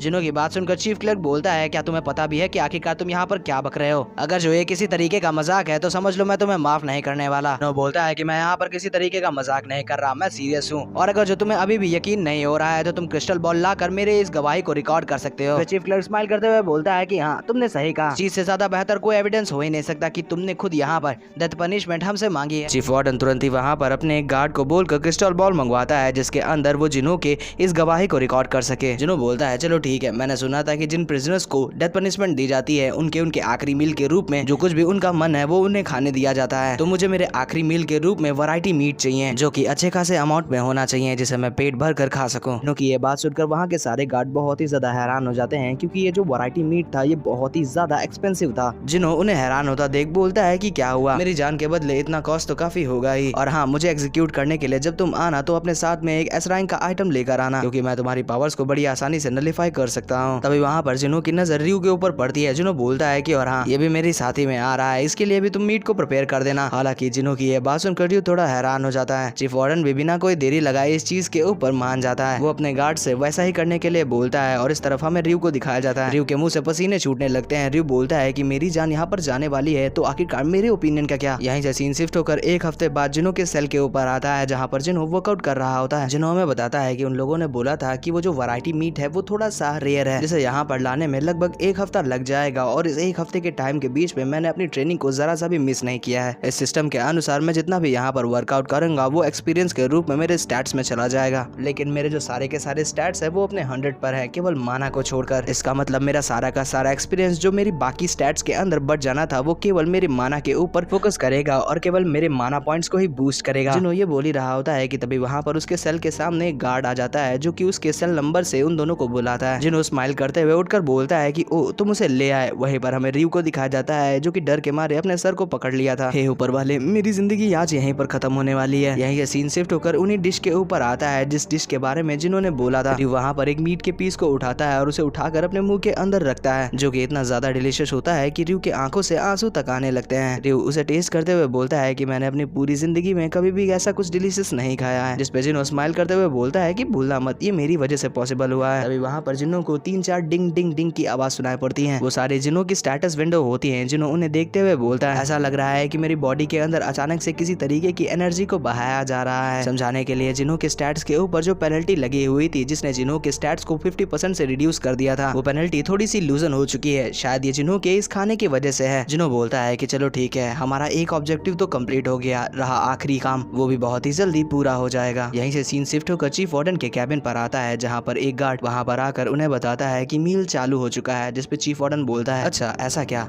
इस चीज को मेक श्योर करोगे कोई भी हमारे बीच में ना आए। ये बोलते हुए चीफ वार्डन वहाँ पर जिन्हों की उस अजीब सी पावर के बारे में सोचने लगते हैं। चीफ वार्डन अपने मन के अंदर बोलता है आखिरकार वहाँ पर उस दिन हुआ क्या था। मैंने किसी भी तरीके की वहाँ पर रेजिस्टेंस को महसूस नहीं किया था। भले ही रिटायर हो चुका हूँ लेकिन फिर भी मैं एक 5th सर्कल का नाइट हूँ, लेकिन फिर भी एक ऐसा बच्चा मेरे ऑरा के प्रेशर को सह जाता है जिसने अभी तक अपने माना को भी अनलॉक नहीं किया। उस दिन जरूर कुछ ना कुछ तो गलत था लेकिन इस बार मैं पूरी तरीके से प्रिपेयर हूँ। मेरी अब तक हुई सारी की सारी बेइज्जती का मैं बदला तुमसे लूंगा। यहीं से सीन शिफ्ट होकर वापस से जिन्हों और रियू के ऊपर आता है जहाँ पर उन दोनों ने पूरी तरीके से सारी के सारी प्लेट्स को सफाचट कर दिया होता है। रियू की तो आत्मा भी तृप्त हो गई थी। रियू बोलता है कि मुझे ऐसा फील हो रहा है कि मैं अब मर भी जाऊं तो भी मुझे अपनी लाइफ से किसी भी तरीके का रिग्रेट नहीं रहेगा। ये सुनकर जिन्हों बोलता है कि असुविधा के लिए खेद है लेकिन मैं अभी यहाँ पर नहीं मर सकता। जिन्हों वहाँ पर अपनी बॉडी के अंदर दौड़ रही एनर्जी को महसूस करते हुए बोलता है कि मुझे ऐसा फील हो रहा है मेरी बॉडी के अंदर इतनी सारी एनर्जी दौड़ रही है कि मैं एक पंचिंग बैग को पूरा दिन पंच कर सकता हूँ। मुझसे अब सब्र नहीं हो रहा है। मेरी इस बढ़ी हुई ताकत को मैं किसी के ऊपर ट्राई करना चाहता हूँ। अभी वहाँ पर जिन्हों की रूम का गेट खुल जाता है जिसकी आवाज सुनकर जिन्हों पीछे घूमते हुए बोलता है ओ तो तुम फाइनली आ ही गए, लेकिन तुमने आने में बहुत ही ज्यादा देरी कर दी। सारा का सारा मीट तो हम दोनों ने पहले ही खत्म कर दिया। जो सुनकर चीफ वार्डन सीरियस सी आवाज में जिन्हों का नाम लेकर उसे बुलाता है। इससे पहले वो जिन्हों के सेल नंबर से उसे बुलाता था। जिन्हों बोलता है कि क्या हुआ, क्या तुम इस वजह से गुस्से हुए हो क्योंकि तुम्हारे आने से पहले ही हम लोगों ने मीट को सफा चट कर दिया।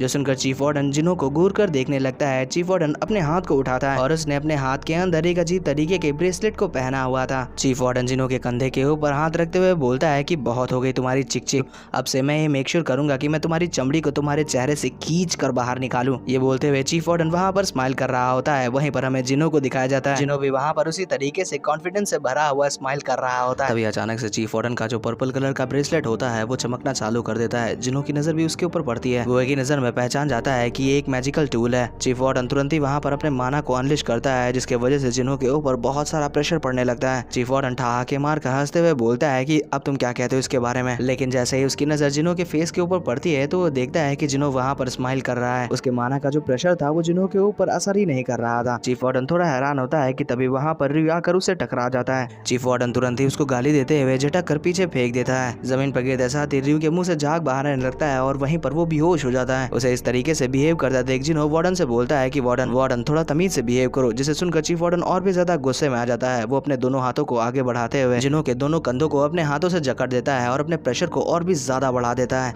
लेकिन उससे जिन्हों को कोई भी फर्क नहीं पड़ता। जिन्हों तुरंत ही अपने हाथ से चीफ वार्डन के हाथ को झटक देता है और उसके साथ ही साथ वहाँ पर उसके माना का जो प्रेशर था वो भी नलीफाई हो जाता है। जिन्हों चीफ वार्डन से बोलता है कि अगर जो तुम यहाँ पर किसी को एग्जीक्यूट करने के लिए आए हो तो तुम उसे प्रॉपर्ली एग्जीक्यूट करो, किसी खसिया कुतिया की तरह इधर उधर कूदो मत। चीफ वार्डन तो ये देखकर बहुत ही ज्यादा हैरान हो गया था। वार्डन अपने मन के अंदर बोलता है कि मैंने यहाँ पर एक मैजिकल टूल को भी इस्तेमाल कर दिया, लेकिन ये भी इसके ऊपर काम नहीं कर रहा है। अगर जो मेरा माना इसके ऊपर इफेक्ट नहीं कर रहा है तो क्या इसका मतलब इसकी कल्टीवेशन जो है वो मुझसे एक सर्कल हाई है, तो क्या इसका मतलब इस छोटे से लड़के की जो कल्टीवेशन है वो अपने 6th सर्कल पर है। लेकिन बाद में वो अपनी सोची पे मुकर जाता है। वो बोलता है कि ये इम्पॉसिबल है। रुको एक सेकंड, तो क्या इसका मतलब ये अरहान की ब्लड लाइन की पावर है? चीफ वार्डन बोलता है कि अपनी एक लाइफ टाइम पूरी घिस जाती है एक 5th सर्कल का नाइट बनने के लिए, लेकिन इस तरीके की कल्टीवेशन के साथ मैं यहाँ पर एक बच्चे को जिसने अभी तक अपने माना को भी अनलॉक नहीं किया है उसे अपने सामने झुका नहीं पा रहा हूँ। ये बोलते हुए चीफ वार्डन अपने ऊपर ही पूरी तरीके से डिसअपॉइंट हो गया था। उसके मैजिकल टूल ब्रेसलेट के ऊपर जो क्रिस्टल चमक रहा था वो भी अब चमकना बंद कर देता है। वार्डन को इतना ज्यादा शांत देख जिन्हों बोलता है कि क्या हुआ, तुम्हारा हो गया? लेकिन चीफ वार्डन उस पर कुछ भी नहीं बोलता। चीफ वार्डन वहाँ से पीछे घूम जाता है और वहाँ से जाते हुए जिन्हों से बोलता है तुम्हारी एग्जीक्यूशन जो है वो आज नहीं कल सुबह दिन में होगी। इस चीज से फर्क नहीं पड़ता कि तुम एक अरहान ही क्यों ना हो, तुम भी हिज मैजेस्टी के लॉ से बंधे हुए हो, इसलिए आज की रात तुम्हारी आखिरी रात, तुम जितना चाहे तुम इसे एंजॉय कर सकते हो। यहीं से सीन शिफ्ट होकर वार्डन के ऑफिस पर आता है जहाँ पर वार्डन अपने बुक के अंदर कुछ लिख रहा होता है। ये लिखते हुए वार्डन अपने मन के अंदर बोलता है मैंने अभी तक इस चीज को पूरी तरीके से फिगर आउट नहीं किया, लेकिन इतनी इन्फॉर्मेशन भी बहुत ही ज्यादा कीमती होगी हमारे करंट एक्टिव नाइट्स के लिए। आज के दिन यहाँ पर जो कुछ भी हुआ मैं इन्हें पेपर्स के अंदर रिकॉर्ड कर रख देता हूँ। ये बोलते हुए चीफ वार्डन की आंखें सुनिंदे में झपक रही होती हैं। वार्डन बोलता है कि आज मैंने अपने माना को मैक्सिमम लेवल तक अनलॉक करने के साथ ही साथ एक मैजिकल टूल को भी इस्तेमाल किया था, जिसकी वजह से मैं पूरी तरीके से एग्जॉस्ट हो चुका हूँ, लेकिन मुझे कुछ भी कर इस चीज को रिकॉर्ड करना ही होगा।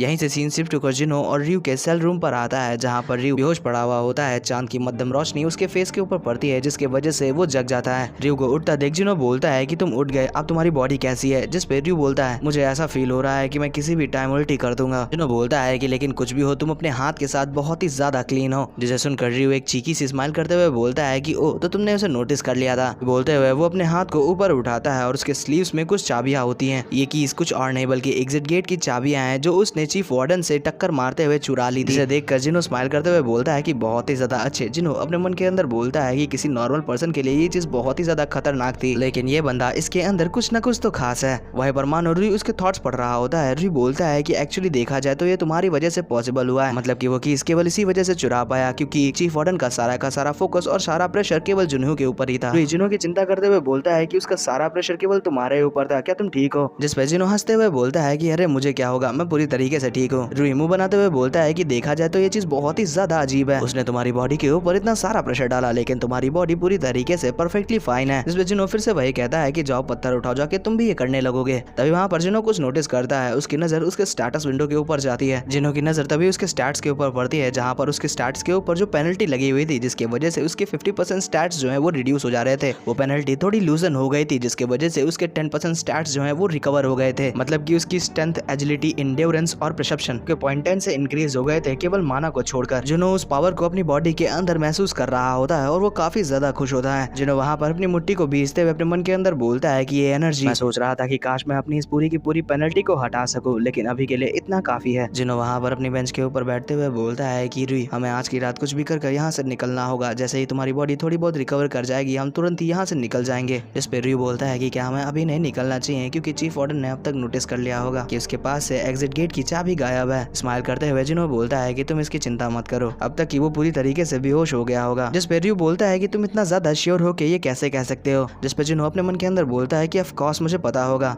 उसने जिस ब्रेसलेट को पहन रखा था, हालांकि मैं उसका नाम भूल गया लेकिन मुझे इसकी कैरेक्टरिस्टिक्स ध्यान है। ये कुछ समय के लिए तुम्हारे माना को बहुत ही ज्यादा इंक्रीज कर देता है, लेकिन थोड़े समय के बाद ये तुम्हें पूरी तरीके से एग्जॉस्ट भी कर देता है। इस समय तक वो वार्डन अब तक तो बेहोश हो गया होगा। वहीं पर वार्डन सच में लिखते लिखते वहां पर बेहोश हो गया था। जिन्हों अपनी चिन को रब करते हुए बोलता है कि ब्रेसलेट से लेके कीज तक उसने सब कुछ जैसा कि मैंने सोचा था वैसा ही किया। यहीं से सीन शिफ्ट होकर कुछ समय बाद पर आता है। रुई भी अब तक वहाँ पर थोड़ा बहुत रिकवर हो गया था। वो थोड़ा हिचकिचा रहा होता है जिसपे जिन्हों बोलता है है कि क्या हुआ, अगर जो तुम्हें डर लग रहा है तो तुम रुक सकते हो। जिस पर रुई बोलता है कि हाँ डर मुझे, तुम मेरे चेले हो इसलिए तुम थोड़ा मुझसे करीब रहना। तभी वहाँ पर रुई को याद आता है कि उन लोगों ने एग्जिट गेट की चाबी तो चुरा ली, लेकिन आखिरकार वो इस सेल के गेट को कैसे खोलेंगे। जिसपे जिनो बोलता है कि तुम चिंता मत करो। ये बोलते हुए जिनो वहाँ पर उस सेल के गेट के ऊपर एक किक मारता है, जिसके वजह से उस जेल का जो गेट होता है वो टूट जाता है। गेट के टूट कर गिरने की वजह से जो आवाज होती है उसे सुनकर वहाँ पर कुछ गार्ड्स आ जाते हैं। वो उन दोनों को अपने सेल से बाहर निकलते हुए देखकर बोलते हैं कि आखिरकार तुम दोनों करने की क्या कोशिश कर रहे हो। जिनो बोलता है तुम्हें दिखाई नहीं दे रहा, हम लोग यहाँ से भागने की कोशिश कर रहे हैं। ये सुनकर वो गार्ड्स वहाँ पर चिल्लाना चालू कर देते हैं और अपने दूसरे साथी गार्ड्स को बुलाने लगते हैं। जिनो और रियो दौड़ते हुए वहाँ से निकल जाते हैं। बाहर निकलते साथ ही रियो जिनो से बोलता है कि जिनो अपने आगे देखो, उन लोगों ने पहले से ही मेन एग्जिट गेट को ब्लॉक कर रखा है। वहीं एग्जिट गेट पर खड़े हुए वो गार्ड्स अपने स्वॉर्ड्स लेकर जिनो को रोकने के लिए तैयार खड़े थे, लेकिन जिनो रियो से बोलता है कि रुकना मत, दौड़ते रहो। ये बोलकर जिनो वहाँ पर अपनी स्पीड को और भी ज्यादा बढ़ा देता है। वो बड़ी तेजी से उन गार्ड्स की तरफ आने लगता है कि तभी रास्ते में एक गार्ड अपनी स्वॉर्ड से जिनो के ऊपर एक स्लैश लगाता है, लेकिन जिनो हल्का सा मुड़कर उस अटैक को डॉज कर लेता है। जिनो तुरंत ही अपने हाथ को पीछे लेकर जाता है और इस गार्ड को उसके मुंह से पकड़कर उठाकर पीछे की तरफ फेंक देता है। वो गार्ड उड़ता हुआ जाकर अपने पीछे खड़े दो और गार्ड से जाकर टकराता है और वो दोनों गार्ड उसके साथ ही जमीन पर गिर जाते हैं। बाकी के सारे गार्ड ये देखकर बहुत ही ज्यादा हैरान हो जाते हैं। तभी एक और गार्ड गुस्से में मुड़कर जिनो की तरफ देखने लगता है कि तभी उसे अपने सामने एक हाथ दिखता है। एक कराटे चॉप आकर उसके गर्दन पर लगती है, इसके वजह से दर्द के मारे वो गार्ड जोरों से चिल्लाने लगता है। जिनो उस गार्ड को पीछे छोड़ते हुए सामने की तरफ बढ़ जाता है, जहाँ पर 3 और गार्ड जमीन पर पड़े हुए थे। जिनो को अपनी तरफ बढ़ता देख वो गार्ड्स बहुत ही ज्यादा डर जाते हैं कि तभी वहाँ पर जिनो लंबी सी छलांग लगाता है और सबसे सामने वाले गार्ड के चिन के ऊपर एक किक मारते हुए आगे को निकल जाता है। सामने कुछ और गार्ड जिनो के ऊपर अपनी स्वॉर्ड से अटैक करने लगते हैं, लेकिन जिनो उन गार्ड्स के सारे अटैक को डॉज करते हुए उनका भूसा भर देता है। जिनो वहाँ पर उन गार्ड से लड़ने के लिए अपनी पूरी फ्लेक्सिबिलिटी और अपने पिछली लाइफ की मार्शल आर्ट्स का इस्तेमाल कर रहा होता है। तभी पीछे से 2 और गार्ड जिनो के ऊपर अटैक करने लगते हैं, लेकिन जिनो मेनिया के जैसे स्माइल करते हुए उन दोनों गार्ड्स को भी अपनी एक किक के अंदर नॉकआउट कर देता है। वहीं पर रियो जिनो की बढ़ी हुई पावर को देखकर बहुत ही ज्यादा हैरान होता है। सीन शिफ्ट होता है कुछ समय बाद चीफ वार्डन भैया अपनी नींद से उठकर आ गए थे और अपने सामने का नजारा देखकर वो बहुत ही ज्यादा हैरान होता है। उसके कुछ गार्ड बेहोश पड़े हुए होते हैं और कुछ गार्ड बहुत ही ज्यादा बुरी तरीके से घायल होते हैं। ये देखकर चीफ वार्डन बहुत ही ज्यादा गुस्से में आ जाता है। वो चीखते हुए बोलता है कि जल्द से जल्द लोगों को भेजो उन्हें पकड़ने के लिए। यहीं से सीन शिफ्ट होकर एक विलेज पर आता है। इस विलेज का नाम मोटामा विलेज होता है और ये डिटेंशन सेंटर से बहुत ही ज्यादा नजदीक होता है। तभी वहाँ पर हमें एक आँख को दिखाया जाता है जो छुप कर अपने आसपास की जगह को ऑब्जर्व कर रही थी। वो आँख किसी और की नहीं बल्कि रियो की थी, जो कि एक लकड़ी के बैरल के अंदर छुपा हुआ था। रियो उस बैरल से बाहर निकलते हुए बोलता है कि जिनो लगता है कि उन लोगों ने हमारा पीछा करना बंद कर दिया। वहीं पर जस्ट उसके बगल में लकड़ी के बॉक्स के अंदर जिनो भी छुपा हुआ था। जिनो रियो से पूछता है कि आखिरकार ये कौन सी जगह है, जिस पे रियो उसे बताता है कि एक मोटामा विलेज है और ये विलेज डिटेंशन सेंटर से बहुत ही ज्यादा नजदीक में है। जिस पे जिनो बोलता है कि अगर जो ऐसी बात है तो सबसे पहले वो गार्ड्स यहाँ पर इसी विलेज में हमें ढूंढने के लिए आएंगे। रियो बोलता है कि इसका हम कुछ कर भी नहीं सकते क्योंकि बाकी के विलेज और टाउन यहाँ से बहुत ही ज्यादा दूर है। ये बोलते हुए रियो वहाँ पर कुछ ढूंढ रहा होता है, जिसे देखकर जिनो बोलता है कि रियो आखिरकार तुम क्या ढूंढ रहे हो। जिसे रियो उसे कपड़ा देते हुए बोलता है कि इसे पहन लो। उस कपड़े को देखकर जिनो बोलता है अरे ये कपड़े तो वैसे हैं जैसे कि भिखारी लोग पहनते हैं। जिस पे रियो बोलता है हाँ इस विलेज के अंदर बहुत सारे भिखारी हैं, अगर जो हमें बचना है तो हमें इन्हीं विलेज के लोगों के अंदर घुल मिल जाना होगा। सीन शिफ्ट होकर कुछ समय बाद पर आता है। रियो और जिनो ने उन कपड़ों को पहन लिया होता है और सच में भिखारी लग रहे होते हैं। रियो वहाँ से जाते हुए जिनो से बोलता है कि मैं कुछ जरूरी सामान को लेने के लिए जा रहा हूँ, तुम यहाँ से हिलना मत। जिस पे जिनो बोलता है कि तुम्हारे पास तो पैसा ही नहीं है, आखिरकार तुम सामान को कैसे लेकर आओगे। जिस पे रियो उसे हाथ दिखाते हुए बोलता है कि आखिरकार पैसे की किसको जरूरत है। बोलकर रुई वहाँ से चला जाता है। सीन शिफ्ट होकर 1 घंटे बाद पर आता है। रुई वापस आता है। जिनो से पूछता है कि आखिरकार तुम्हें क्या मिला। जिस पे रुई उसे 2 लेंसेज पकड़ा देता है। जिनो जैसे ही उन लेंसेज को अपने आंखों पे लगाता है उसकी आंखें की जो पुतलियां होती हैं वो ब्लू कलर की हो जाती हैं। जिनो बोलता है कि क्या बस इतना ही। जिस पे रुई बोलता है एट लास्ट ये तुम्हारी रेड आंखों से तो काफी ज्यादा बेहतर है क्योंकि तुम्हारी ये जो रेड आंखें हैं वो अरहान्स को रिप्रेजेंट करती हैं और ये सदर्न एरिया है ये बहाल क्लैन के अंडर में आता है। बहाल क्लैन के लोगों की जो आंखों की पुतलियां होती हैं वो ब्लू कलर की होती हैं। इसके वजह से ये ब्लू आंखें यहाँ के एरिस्टोक्रेट्स और नोबल्स के लिए एक तरीके की फ्लेक्स करने की चीज होती है। बहाल क्लैन का नाम सुनकर जिनो अपने मन के अंदर बोलता है कि हाँ बहाल क्लैन भी यहाँ पर बहुत ही ज्यादा जाना माना क्लैन है। यहाँ तक मेरी गेम के जो कैरेक्टर था जिससे मैं गेम को खेलता था वो भी बहाली क्लैन से था। जिनो बताता है कि जिस तरीके से अरहान फैमिली मैजिशियंस के लिए जानी जाती है उसी तरीके से बहाल क्लैन स्वॉर्ड्समैन के लिए विख्यात है। तभी वहाँ पर रुई जिनो को बताता है कि उसने रात बिताने के लिए एक जगह को ढूंढ लिया है। यहीं से सीन शिफ्ट होकर जंगल के बीच में एक झोपड़ी के ऊपर आता है जिसके अंदर रुई और जिनो सोए हुए होते हैं एक घास के बिस्तर के ऊपर। वहीं पर जिनो अपने मन के अंदर बोल रहा होता है जीस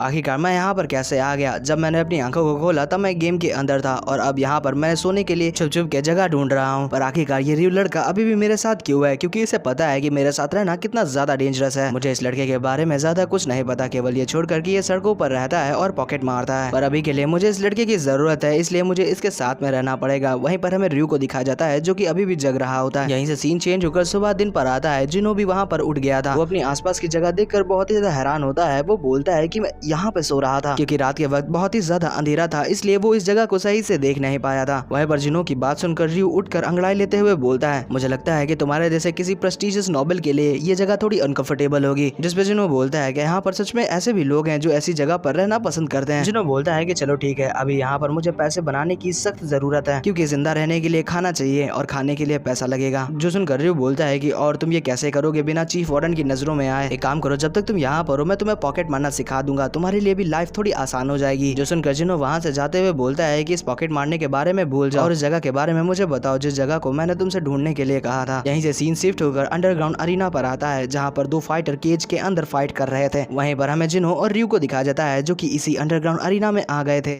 जिनो और रियो वहाँ पर ऑडियंस के बीच में जाकर खड़े हो जाते हैं। रियो घबराते हुए बोलता है, जिनो मुझे लगता है कि हम किसी गलत जगह पर आ गए। जिसपे जिनो बोलता है कि नहीं, हम बिल्कुल ही सही जगह पर आए हैं। वहीं पर अरीना के अंदर दो फाइटर्स फाइट कर रहे होते हैं, लेकिन उन लोगों के फाइटिंग स्टाइल को देख कर लग रहा था कि कोई जानवर फाइट कर रहा है। देख के ही पता चल रहा था कि जिस तरीके से वो लोग फाइट कर रहे थे वहाँ पर फाइटिंग के अंदर कोई भी रूल और रेगुलेशंस नहीं है। हालांकि ऑडियंस इसी तरीके की जंगली फाइट्स को भी बहुत ही ज्यादा पसंद कर रही होती है और तो और ये लोग फाइट्स के ऊपर सट्टा भी लगाते हैं। जिनो वहीं पर ऑडियंस में बैठा हुआ अपने मन के अंदर बोल रहा था, मुझे लगा था कि ये किसी तरीके की गली नुक्कड़ की स्ट्रीट फाइट होगी, लेकिन मेरी एक्सपेक्टेशन के हिसाब से ये काफी ज्यादा बेहतर है जैसा कि मैंने इसके बारे में सोच रखा था। वहीं पर वो व्हाइट वाला वॉरियर दौड़ते हुए ब्लैक वाले वॉरियर की तरफ जाकर उसके मुंह के ऊपर अपना एक पंच देकर मारता है, जिसके वजह से वो ब्लैक वाला वॉरियर घायल हो जाता है। उसकी नाक से खून निकलने लगता है, लेकिन वो व्हाइट वाला वॉरियर वहीं पर बिल्कुल नहीं रुकता। वो उसे पिन डाउन कर बहुत सारे पंचेस उसके मुंह के ऊपर चलाने लगता है। तो ये देखकर बहुत ही ज्यादा सहम गया था। वो जिनो से बोलता है कि जिनो देखो, ये जगह बिल्कुल भी सेफ नहीं है, यहाँ पर किसी का मर जाना बहुत ही ज्यादा आम बात है। और तो और ये व्हाइट गाय, इसका नाम आइकस है, ये इंसेनली स्ट्रॉन्ग है। ये उन जेल के अंदर प्रिजनर्स और गार्ड के मुकाबले बहुत ही ज्यादा स्ट्रॉन्ग है, तुम इसे नहीं हरा सकते। जैसे ही उसकी नजर जिनो के ऊपर जाती है, जिनो अपनी जगह से गायब होता है। तभी अचानक से जो ऑडियंस पीछे पागल होकर चिल्ला रही थी वो एकदम से शांत हो जाती है, क्योंकि आइकस के जो वहां पर पंच होते हैं वो अचानक से रुक जाते हैं। लेकिन ये पंचेस अपने आप से नहीं रुक गए थे, ये जिनो ने किया था। जिनो ने जाकर उसके हाथ को अपने एक हाथ से पकड़ लिया होता है और उसे बोलता है कि तुम देख नहीं पा रहे हो कि ये बंदा पहले से ही नॉकआउट हो चुका है, इसलिए थोड़ा इजी जाओ। वहीं पर आइकस जिनो को देखकर तो वो बहुत ही ज्यादा हैरान हो जाता है और दूसरी तरफ रुई भी जिनो को अरीना के अंदर देखकर हैरान हो जाता है। वो मनी मन में जिनो को भर कर गाली देता है, क्योंकि उसका ये हर बार का है, वो अपने ही सर पर मुसीबत मंड लेता है। वहीं पर जिनो अरीना के अंदर रेफरी को देखते हुए बोलता है कि क्या तुम इस मैच के रेफरी नहीं थे? तुम्हें किसी तरीके की घूस दी गई है, तुम साफ साफ देख पा रहे हो कि वो बंदा नॉकआउट हो चुका है, तो आखिरकार तुमने दूसरे वाले अपोनेंट को रोका क्यों नहीं? तभी अचानक से आइकस जिनो के हाथ को झटक कर उससे पीछे हट जाता है। वो जिनो से बोलता है कि व्हाट द हेल, आखिरकार तुम कौन हो? जिसपे जिनो बोलता है कि क्या तुम देख नहीं सकते? मैं केवल एक स्ट्रीट पे रहने वाला बच्चा हूँ। जो सुनकर वहाँ की सारी ऑडियंस जो देख रही थी मैच को, वो एक समय के लिए शांत हो जाती है। लेकिन अचानक से वो लोग वहाँ पर बहुत ही ज्यादा जोरों से चीखना चालू कर देते हैं। वो जिनो को क्रिटिसाइज कर रहे थे क्योंकि उसने उनके मजे को किरकिरा कर दिया। उन लोगों को इस तरीके से आउट ऑफ कंट्रोल होता देख जिनो बोलता है कि तुम लोग बहुत ही ज्यादा आवाज कर रहे हो। मैं था वो जो तुम्हारे इस फन टाइम के बीच में आया था, इसलिए मैं इस चीज की रिस्पॉन्सिबिलिटी लेता हूँ। उस ब्लैक वाले बंदे की जगह पर मैं इससे फाइट करूंगा, क्या कहते हो? ये सुनकर रियो जिनो का नाम चीखते हुए वहाँ पर आ जाता है। वो जिनो को बहुत ही ज्यादा बड़ा लंबा चौड़ा भाषण देने लगता है, जिसे सुनकर जिनो अपने कान के ऊपर हाथ रख लेता है। रुई बोलता है कि तुम मुझसे फाइट नहीं कर सकते, तुम्हें अपनी लिमिट के बारे में पता होना चाहिए। जिसपे जिनो बोलता है कि अरे तुम अपनी चपड़ बंद करो और जितना भी पैसा तुम्हारे पास है वो सारा का सारा मेरे ऊपर बेट लगा दो जाके। जो सुनकर रुई और भी ज्यादा हैरान हो जाता है। वो बोलता है कि क्या तुम मेरी बातों को सुन भी रहे हो? जल्दी से तुम अपनी इस बेवकूफी को बंद करो और नीचे आओ। जिसपे जिनो बोलता है कि अरे बस भी करो रुई, तुम्हें मेरी इतनी ज्यादा चिंता करने की जरूरत नहीं है। जैसे ये मैच खत्म होगा हम लोग किसी बढ़िया जगह पर खाना खाने के लिए जाएंगे। इसके साथ ही आइकस और जिनो का मैच चालू हो जाता है। आइकस जिनो को इतना ज्यादा काम देखकर थोड़ा हैरान होता है। वो बोलता है, तभी वहाँ पर आइकस की नजर जिनो के स्टेंस के ऊपर जाती है। ये लड़का देखने में सिर्फ 15 साल का लग रहा है, लेकिन इसके फाइटिंग स्टेंस और इसकी ब्रीथिंग बहुत ही ज्यादा अमेजिंग है। इस तरीके का फाइटिंग स्टेंस मैंने आज तक अपनी पूरी जिंदगी में नहीं देखा। इसका इस तरीके से मुझे घूरना मुझे थोड़ा घबरा रहा है। तभी वहाँ पर आइकस रियलाइज करता है कि वो अभी यहाँ पर एक छोटे बच्चे से डर रहा है। वो अपने आप ही को कोसते हुए बोलता है कि आइकस तू इतना ज्यादा गिर गया क्या है कि तू एक बच्चे से डर रहा है। तुरंत ही अपने फुल पावर्स के साथ जिनो के ऊपर चार्ज कर देता है अपने मुक्के को लेकर। मुक्का जिनो को लगने ही वाला होता है कि तभी अचानक से